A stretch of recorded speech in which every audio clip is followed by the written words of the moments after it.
Assalamualaikum warahmatullahi wabarakatuh. Halo guys, perkenalkan nama saya Cahyani Reski Utami dari kelas PT IKF jurusan Teknik Informatika dan Komputer Universitas Negeri Makassar. Baik, di video kali ini saya ingin menjelaskan materi mengenai VPN atau Virtual Private Network pada mata kuliah jaringan komputer.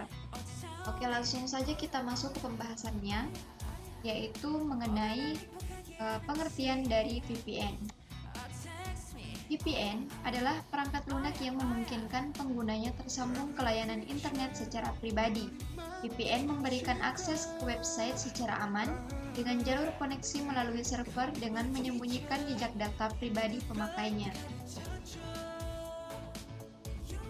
Kemudian, selanjutnya fungsi Virtual Private Network atau VPN.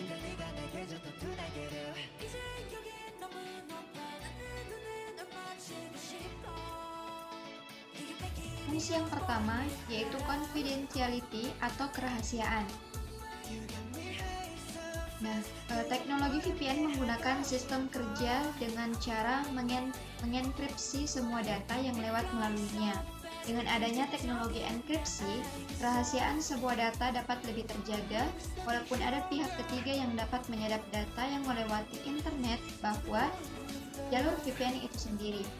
Tetapi belum tentu dapat membaca data tersebut karena data yang lewat sudah teracak.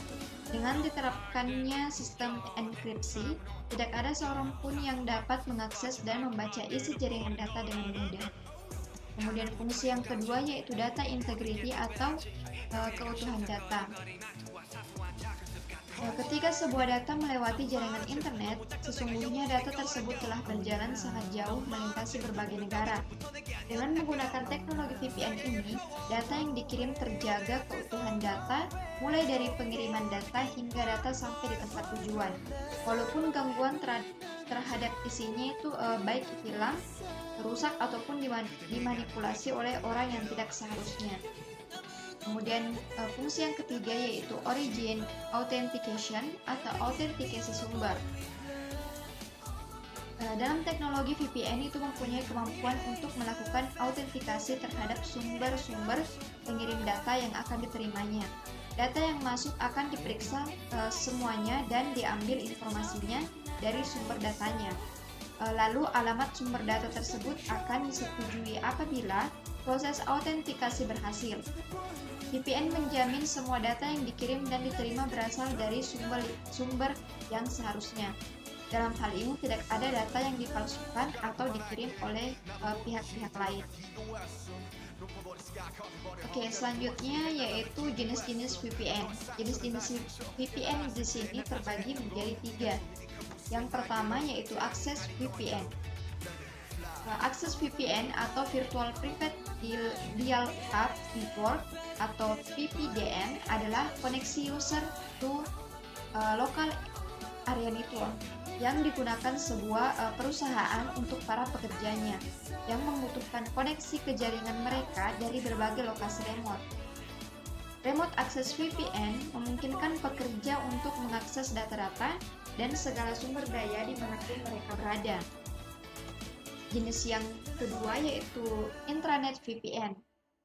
Intranet VPN atau Site-to-Site VPN ini merupakan VPN yang digunakan untuk menghubungkan antara kantor pusat suatu perusahaan dengan kantor cabang atau kantor pembantu melalui share network menggunakan koneksi yang permanen. Tujuan penggunaan intranet VPN ini agar administratif kontrol berada sepenuhnya di bawah satu kendali. Jenis yang ketiga yaitu Extranet VPN. Extranet VPN merupakan VPN yang digunakan untuk menghubungkan antara kantor dengan pihak luar seperti pelanggan, supplier, rekan bisnis, atau suatu komunitas ke dalam jaringan internal dengan menggunakan koneksi yang permanen atau dedicated.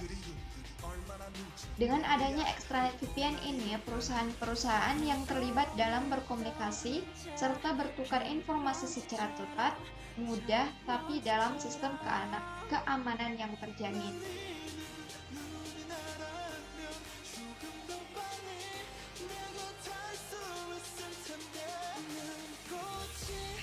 Oke, pembahasan yang selanjutnya yaitu mengenai protokol VPN atau Virtual Private Network.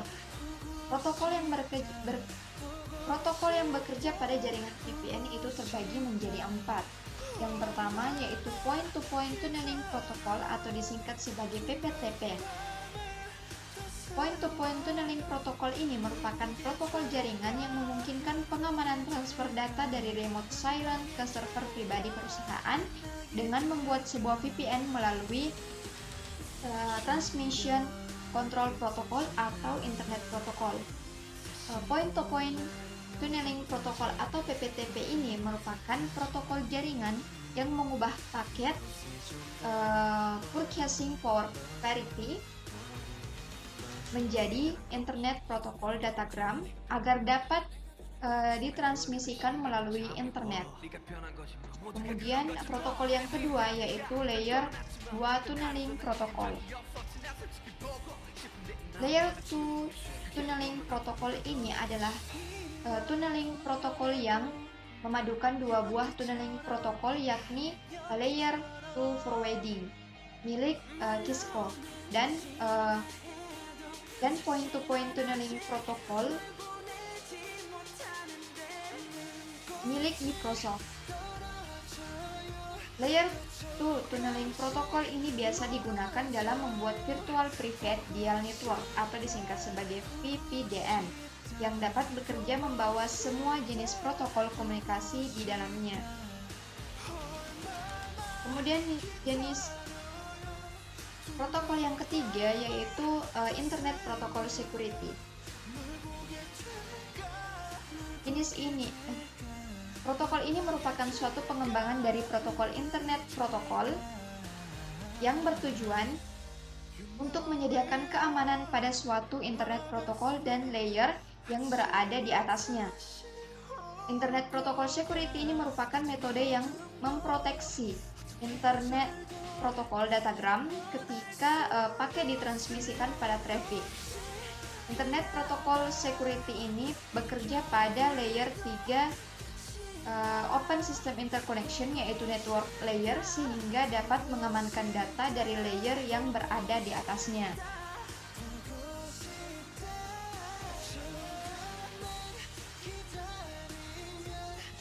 Kemudian protokol yang keempat yaitu Secure Socket Layer atau disingkat sebagai SSL dan Transport Layer Security atau TLS merupakan solusi protokol untuk VPN yang bekerja pada layer 4. Pengguna dapat mengakses VPN perusahaan melalui aplikasi browser karena protokol ini merupakan protokol kriptografi yang digunakan untuk mengamankan komunikasi melalui internet.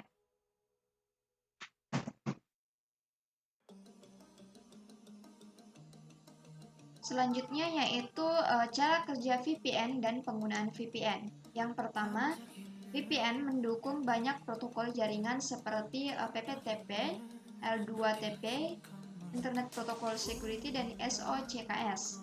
Protokol ini membantu cara kerja VPN untuk memproses autentikasi. Kemudian VPN client dapat membuat sambungan dan mengidentifikasi orang-orang yang diberi wewenang di jaringan. Selanjutnya, jaringan VPN juga dienkripsi akan meningkatkan fitur keamanan. Hal ini juga berarti bahwa VPN biasanya tidak terlihat pada jaringan yang lebih besar. Teknologi saat ini semakin banyak mendasarkan perkembangan VPN karena mobilitas yang disediakan dan saat ini Virtual Private Network juga membuka jalan untuk koneksi Wi-Fi dan jaringan nirkabel pribadi. Adapun manfaat Virtual Private Network atau VPN. Yang pertama yaitu remote access. Maksudnya, dengan menggunakan VPN ini kita bisa mengakses komputer ataupun jaringan kantor dari mana saja selama terhubung ke jaringan internet atau publik. Manfaat yang kedua yaitu keamanan. Dengan menggunakan koneksi VPN bisa browsing, searching dengan aman saat mengakses dunia maya atau jaringan internet publik, misalnya seperti hotspot atau internet yang ada di kafe-kafe. Manfaat yang terakhir yaitu dapat menghemat biaya setup jaringan. VPN ini juga dapat dipakai sebagai cara alternatif untuk menghubungkan jaringan lokal yang cukup luas dengan biaya yang lebih rendah, karena transmisi data yang digunakan pada VPN ini memakai media jaringan internet atau jaringan publik yang sebelumnya telah ada tanpa perlu membangun jaringan sendiri. Kemudian pembahasan yang terakhir itu mengenai kelebihan dan kekurangan VPN. Kelebihan menggunakan VPN pada jaringan adalah yang pertama, jangkauan jaringan lokal yang dimiliki suatu perusahaan akan menjadi luas, sehingga perusahaan dapat mengembangkan bisnisnya di daerah lain. Kemudian yang kedua, penggunaan VPN dapat mereduksi biaya operasional bila dibandingkan dengan penggunaan DSL lain sebagai cara tradisional untuk mengimplementasikan wide area network. Ketiga, penggunaan VPN juga dapat mengurangi biaya telepon atau akses jarak jauh, karena hanya dibutuhkan biaya telepon untuk panggilan ke titik akses yang ada di internet service provider terdekat. Kemudian yang keempat, yaitu biaya operasional perusahaan juga akan berkurang bila menggunakan VPN ini. Hal ini disebabkan karena pelayanan akses di Al-Up dilakukan oleh internet service provider, bukan oleh perusahaan yang bersangkutan. VPN ini memberi kemudahan untuk diakses dari mana saja, karena VPN terhubung ke internet, sehingga pegawai yang mobile dapat mengakses jaringan khusus perusahaan dimanapun dia berada. Selanjutnya, kelemahan menggunakan VPN ini pada jaringan. Yang pertama itu, VPN ini membutuhkan perhatian yang serius pada keamanan jaringan publik atau internet. Kedua, ketersediaan dan performansi jaringan khusus perusahaan melalui media internet sangat tergantung pada faktor-faktor yang berada di luar kendali pihak perusahaan. Kelemahan yang ketiga yaitu perangkat pembangun teknologi jaringan VPN dari beberapa vendor yang berbeda ada kemungkinan tidak dapat digunakan secara bersama-sama karena standar yang ada untuk teknologi VPN ini belum memadai. Kemudian kelemahan yang terakhir yaitu yang keempat, VPN harus mampu menampung protokol lain selain internet protokol dan teknologi jaringan internal yang sudah ada. Oke, terima kasih. Mungkin itu yang dapat saya sampaikan atau yang dapat saya jelaskan mengenai apa itu virtual private network. Semoga penjelasan saya di video ini dapat Anda pahami dan semoga bermanfaat. Sekian, wassalamualaikum warahmatullahi wabarakatuh. Bye bye guys.